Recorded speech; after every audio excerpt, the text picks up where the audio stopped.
Jemaat yang dikasihi Allah, memasuki Prapaskah minggu kelima ini, kita diingatkan oleh Rasul Yohanes, dari pasal 12 ini adalah merupakan akhir dari ungkapan-ungkapan Yesus bersama dengan para murid, karena sesudah itu Dia akan berangkat ke Yerusalem untuk memasuki penangkapan, penganiayaan, dan penyaliban. Namun sebelum Yesus berangkat ke Yerusalem, rupanya Dia diundang bersama dengan para murid untuk datang ke Betania, karena di sana ada perjamuan ucapan syukur yang diselenggarakan oleh Maria, Marta, dan Lazarus. Dan pelaksanaan perjamuan ini di rumah Simon si Kusta. Saudara yang dikasihi Tuhan, bila kita menyaksikan dari peristiwa ini, maka kita dapat melihat gambaran orang-orang yang dekat dengan Yesus, yang menyatakan kasihnya yang tulus. Di dalam perjamuan ini rupanya Marta jago masak. Dia yang mencintai Yesus.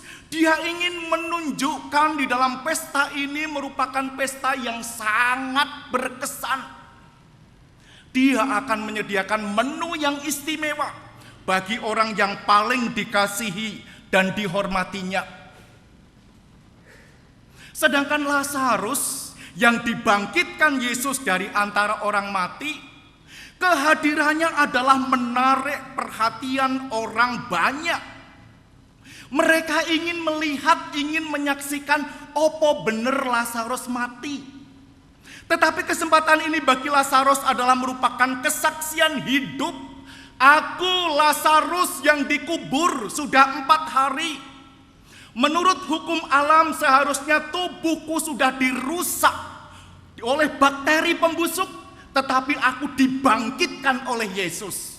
Dia adalah maha kuasa, Dia dahsyat dan luar biasa. Dan di dalam peristiwa ini, saudara-saudara, sebelum Yesus masuk Yerusalem, ternyata Yesus diurapi sebagai seorang raja. Bukankah kita melihat apabila raja dilantik, maka raja itu harus diurapi? Seperti Daud, seperti Saul, mereka diurapi oleh Samuel. Namun di sini apabila kita melihat Yesus Kristus untuk pemenuhan nubuat, Dia adalah sebagai raja mesianis, sebagai raja surgawi, sebagai raja penguasa tunggal di surga dan di bumi. Menurut versi Matius 28 ayat 18, Yesus Kristus tidak diurapi oleh tokoh agama.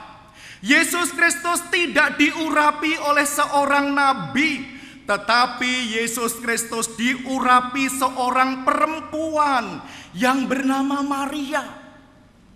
Saudara, bila kita merenungkan, Maria adalah seorang gadis desa yang miskin. Dia tidak pernah akan memakai minyak narfastu yang mahal harganya. Tetapi justru Maria kepingin memiliki minyak itu. Dan untuk itu saudara, dia sengaja menabung. Dia sengaja berhemat. Dia sengaja ngirit.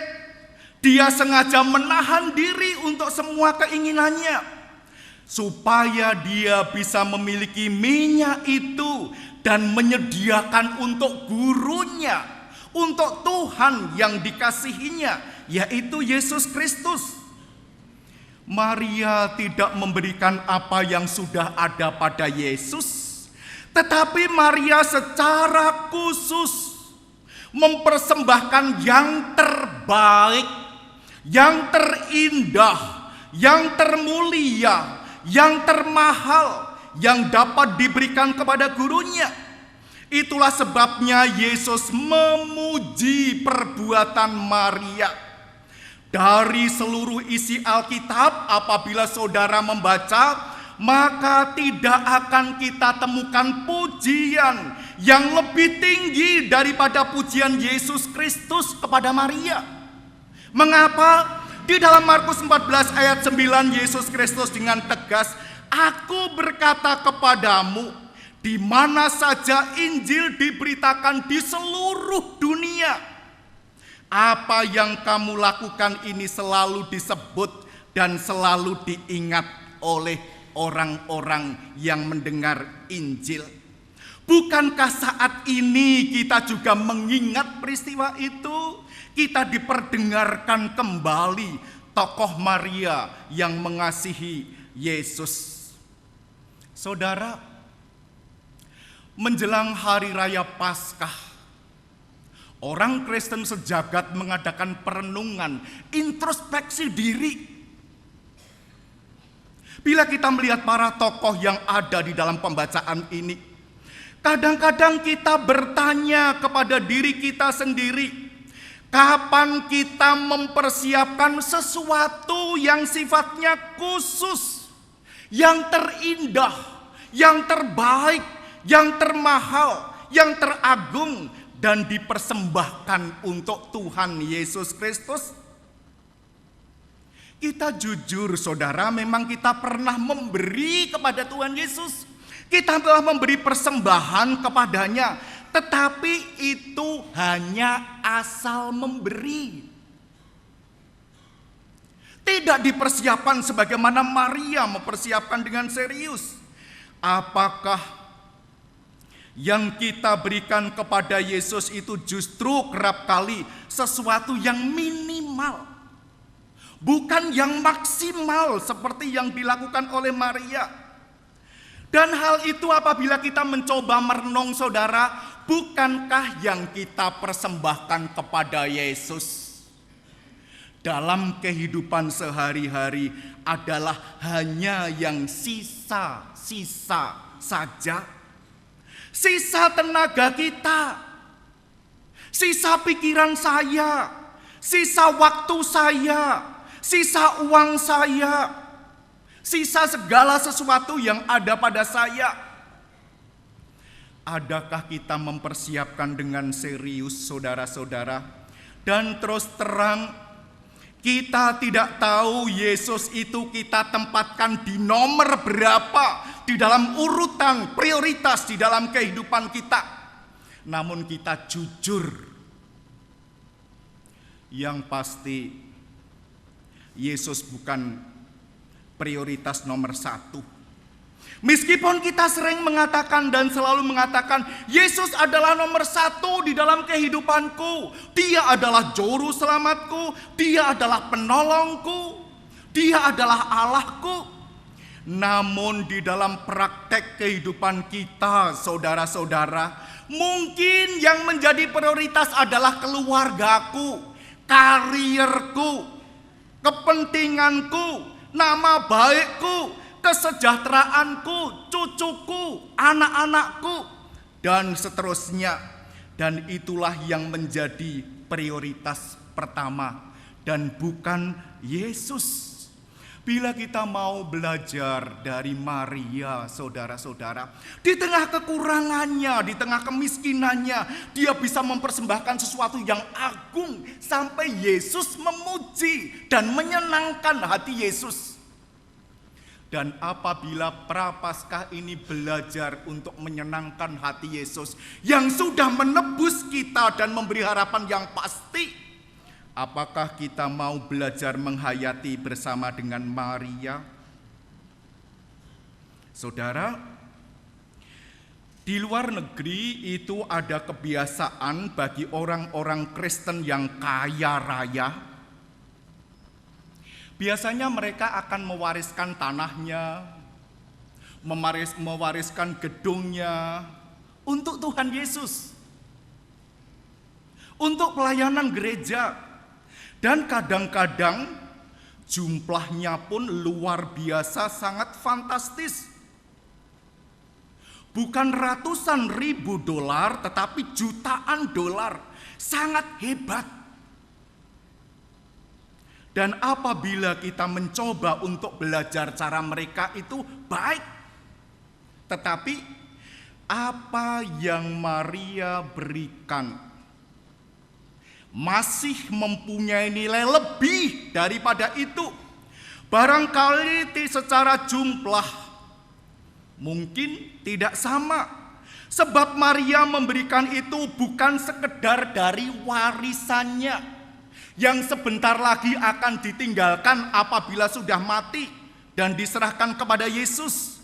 Tetapi justru Maria dengan segenap hati, segenap hidup, dengan prihatinnya, dengan berjuang keras, mengencangkan ikat pinggangnya, mengumpulkan uangnya untuk membeli minyak narwastu yang murni itu.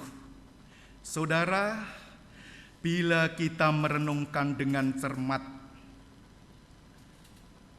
Maria meminyaki kaki Yesus. Dari sini kita dapat melihat Maria menciptakan liturgi yang baru. Maria membuat sesuatu yang sungguh-sungguh tidak biasa. Bagaimana mungkin dia mengurapi seorang raja yang biasanya kepalanya, tetapi itu kakinya. Tetapi itu adalah liturgi yang dibuat oleh Maria, yang sungguh-sungguh keluar secara spontanitas dari dasar hatinya. Saudara, Maria yang mengagungkan gurunya menjelang Paskah, 1 minggu kemudian akan memasuki perjuangan yang begitu berat. Namun bila kita merenung, saudara-saudara, bukankah apa yang dilakukan oleh Maria adalah segala sesuatu yang luar biasa?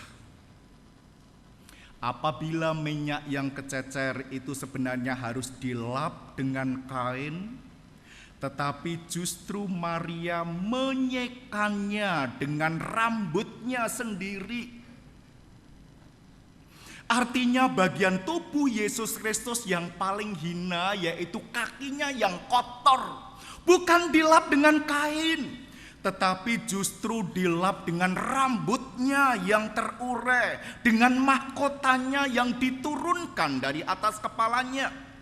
Dan menurut tradisi Yahudi, seorang wanita yang mengurai rambutnya di depan umum adalah merupakan sesuatu yang tidak terpuji. Dan apabila itu dilakukan oleh Maria, dia memperhatikan serius gurunya. Dia mempunyai cinta yang tulus. Mengapa Maria mau melakukan ini semua, saudara-saudara? Maria mau melakukan sebagai ungkapan kasihnya yang tulus kepada juru selamatnya, yang tidak bisa kita beri label harga maupun diuangkan meskipun bentuknya miliaran. Satu hal yang luar biasa, sehingga perbuatan Maria yang seperti ini akhirnya dikritik oleh Yudas. Mengapa minyak narwastu ini tidak dijual 300 dinar dan uangnya diberikan kepada orang-orang miskin? Hal itu dikatakannya bukan karena ia memperhatikan nasib orang-orang miskin, melainkan karena ia adalah seorang pencuri. Ia sering mengambil uang yang disimpan dalam kas yang dipegangnya. Yudas mengkritik Maria. Mengapa tidak dijual dan uangnya diberikan kepada orang-orang miskin? Karena banyak orang miskin di sekitarnya. Tetapi justru perbuatan dari Maria ini dibela oleh Yesus Kristus. Maka Yesus mengatakan, biarkanlah dia melakukan hal ini mengingat hari penguburanku. Saudara, bila kita mengungkapkan hal ini, Yudas yang mempunyai kritik dan usul baik kelihatannya dalam tanda kutip, bukan karena dia mengasihi orang-orang miskin, Tetapi justru karena kelicikannya, saudara, justru dia sendiri adalah orang yang mencuri sebagai bendahara yang menyimpan duit. Meskipun dia tidak merampok tetapi di luar, tetapi di dalam hal ini dia sudah membongkar kepercayaan yang diberikan oleh teman-temannya dan oleh Yesus Kristus sendiri. Biarlah itu untuk penguburanku, bukan pemborosan. Saudara, kata-kata Yesus sangat mengejutkan. Dan sebenarnya itu tidak patut untuk diucapkan di dalam suasana pesta. Dalam budaya Yahudi, pengurapan itu terkait dengan suasana yang ramai, suasana yang menyenangkan, apalagi itu dalam acara pesta pengucapan syukur. Tetapi justru Yesus mengungkapkan tentang penguburanku, sehingga perkataan itu perkataan yang mengejutkan dan tidak tepat. Di tengah-tengah pesta, orang tidak akan berbicara tentang kematian.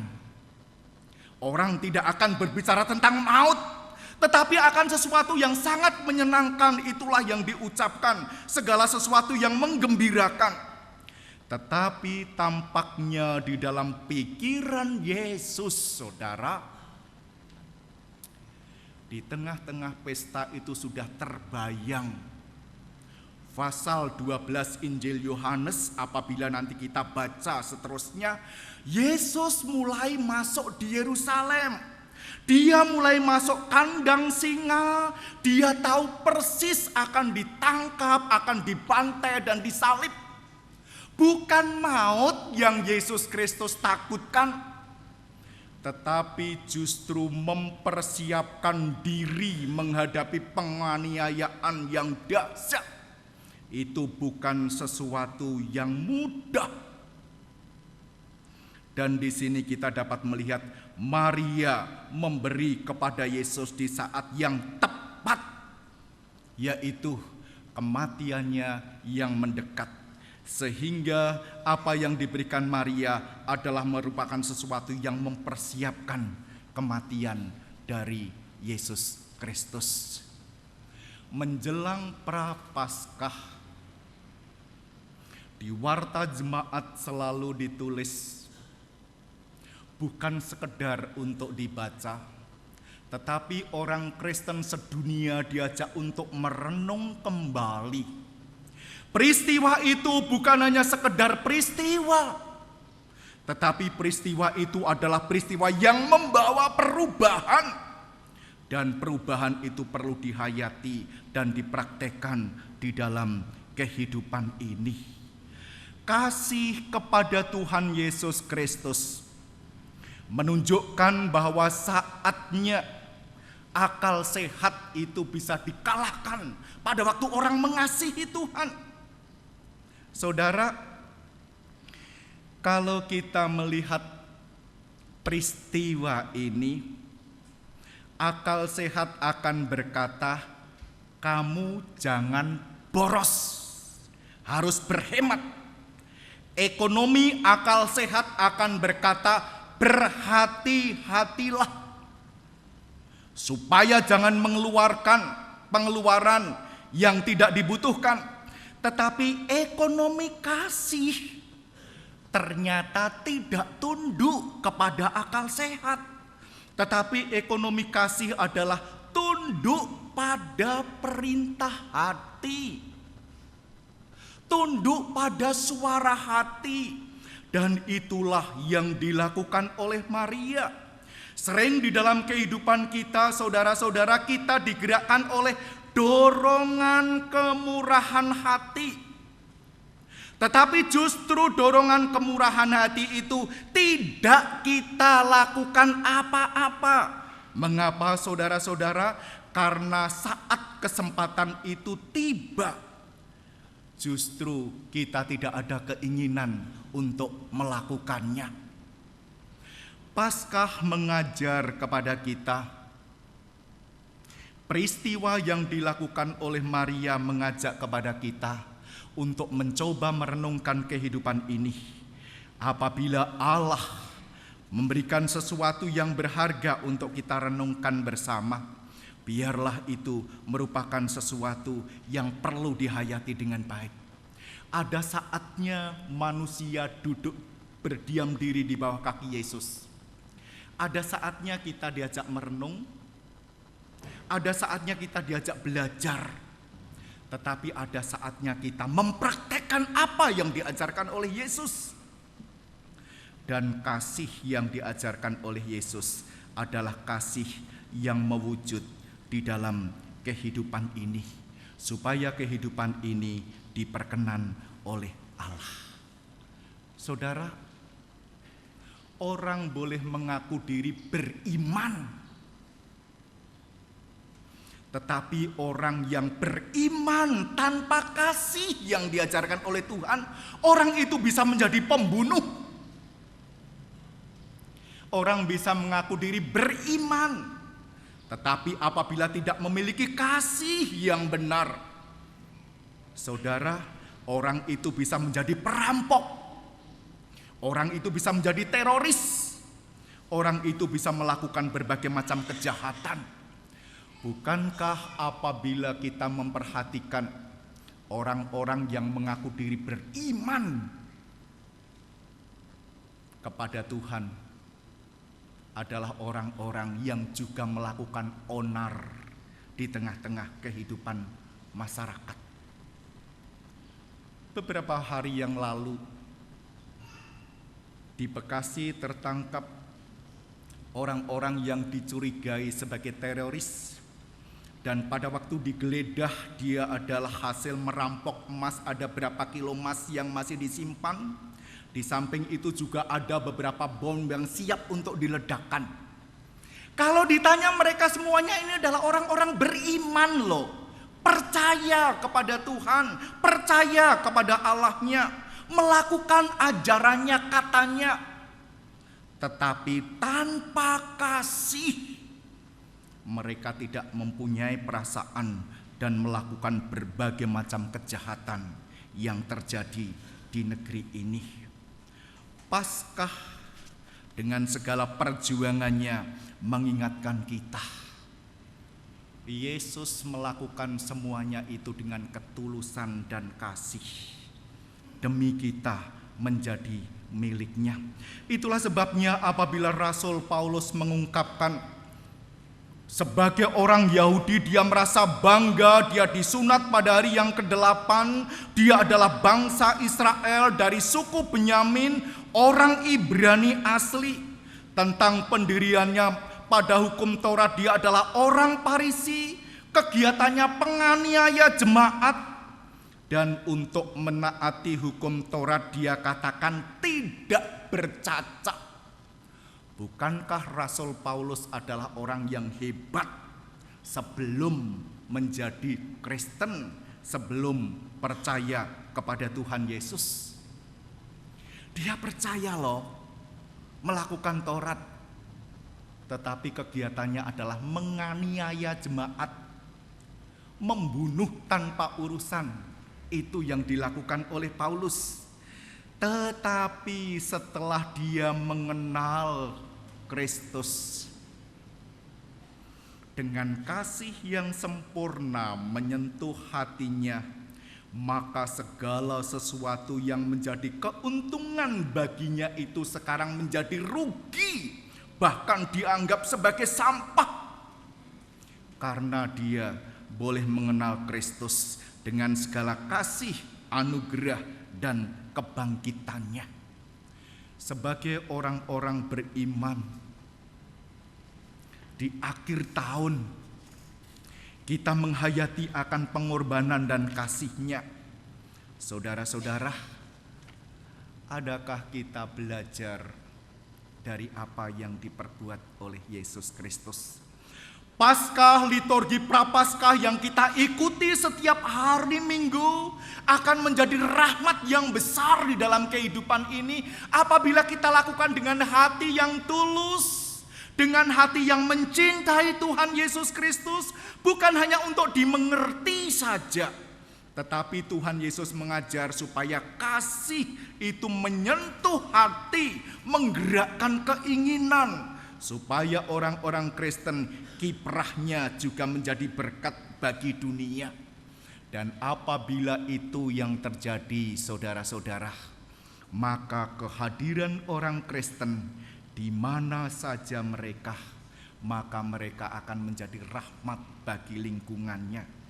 Bila pengabdian beraroma kematian Kristus adalah merupakan pengorbanan yang penuh kasih, pertanyaannya ialah, sampai sejauh mana kita mengasihi Yesus?